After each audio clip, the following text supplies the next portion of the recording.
তোমার কোথায় কোথায় লাগছে? পিঠে লাগছে, তারপরে যে হাতের মধ্যে লাগছে, এই হাত দিয়ে যদি না ফিরাইতাম আমার মাথার মধ্যে লাগতো। দিদির কোথায় লাগছে? দিদি দিদি কই লাগছে? আচ্ছা দেখানো দরকার নেই, এমনি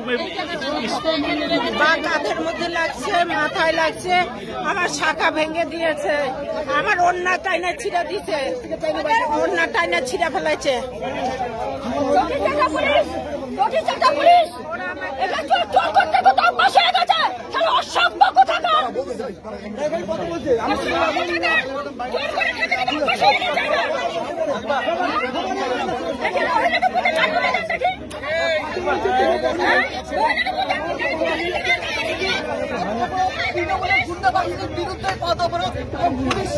আপনারা দেখছেন তো পুলিশ কি করেছে, আমাদের একজন মহিলা কর্মীর শাখা টাকা ভেঙে দিয়েছে, তার জন্য ওই পথের উপর বসেছে।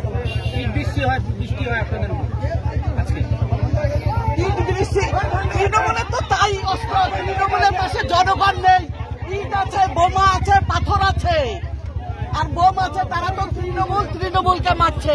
সারা পশ্চিমবঙ্গে দেখছে যে ভোট হলে জনগণ বিজেপির সঙ্গে আছে, তারা পাবে না।